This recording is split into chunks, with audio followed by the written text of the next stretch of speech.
dans Paris ton truc, c'est pas... Château. C'est pas Château. Pourquoi il a mis ça? Et il a mis ça à cause de vos yeux. Ah, bien sûr, il est amoureux, vous savez, le réalisateur est amoureux de Sylvie Hadida, comme nous tous évidemment ici. Alors, vous allez nous parler du beau, mais attention, pas n'importe quel beau, d'un architecte d'intérieur. On a déjà mentionné plusieurs fois son nom. C'est une star, spécialisée particulièrement dans les hôtels. De qui s'agit-il? Alors, il s'agit de Jean-Philippe Nuel. Jean-Philippe Nuel, c'est un homme de défi, parce qu'il est spécialisé dans les hôtels, mais pas les hôtels. Alors, évidemment, il peut partir d'une feuille blanche d'un hôtel à construire, mais lui, on vient de chercher, en général, quand il n'y a qu'à d'école, à savoir Tribunal de Nantes, qui est transformé en grand hôtel. On le prend lui, à savoir... Une piscine qu'on veut, par exemple, refaire. Une piscine à Paris, effectivement, enfin, proche de Paris. C'est la piscine Molitor. Exactement, c'est lui aussi. L'Hôtel Dieu à Marseille, c'est lui. L'Hôtel Dieu en devenir à Lyon, c'est lui. En fait, il sait travailler en fonction du contexte. Il sait travailler avec les architectes des bâtiments de France, parce que c'est quelqu'un qui écoute. C'est quelqu'un qui est sensible. C'est quelqu'un qui, évidemment, a un style. C'est pour ça qu'on vient le chercher, sinon on dirait, bon, attends, on va pas travailler avec lui. Oui. Mais il s'efface par rapport justement à ce qui se passe. Et là, on l'a rencontré, il a une actualité assez chargée, Cure Marine à Trouville et le 5 Codet à Paris. Donc voilà, on y est allé, on l'a vu. Moi, j'aime ce monsieur parce qu'il est classe, c'est ça? C'est ça, tout à fait, c'est le mot. Regardez. C'est parti.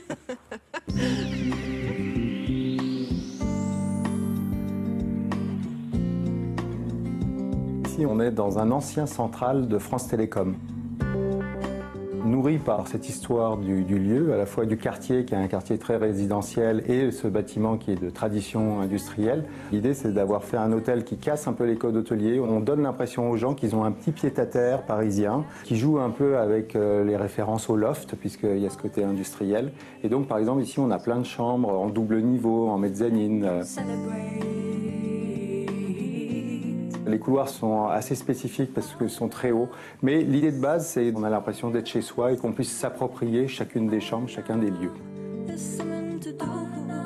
C'est une nouvelle tendance dans l'hôtellerie parce qu'il y a des nouveaux acteurs qui arrivent sur le marché, qui louent des appartements. En fait, les hôtels doivent réagir aussi par rapport à ça. Et cette quête un peu d'authenticité, de plus se sentir comme finalement un touriste, mais d'être, quand vous êtes à Paris, de se sentir habitant de Paris. C'est une recherche des gens qui voyagent. C'est une réponse donc à ce type de concurrence.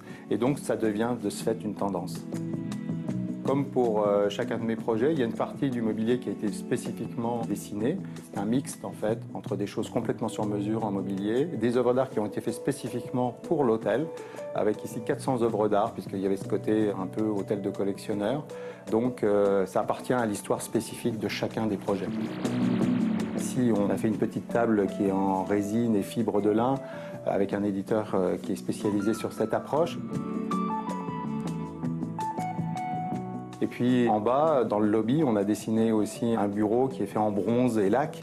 Là, par exemple, ça sera une édition limitée à une vingtaine d'exemplaires, alors que cette petite table, on est dans un produit qui a une vocation d'être décliné comme sur le plus grand nombre.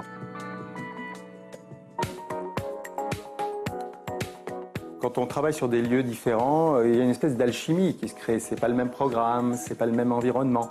On ne sait pas trop comment ça se fabrique, on mélange les ingrédients et puis il doit en sortir le projet.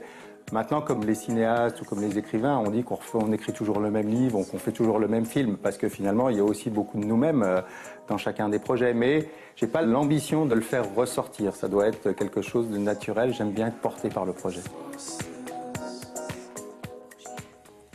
Merci beaucoup à tous les deux. On se retrouve tout de suite après le journal.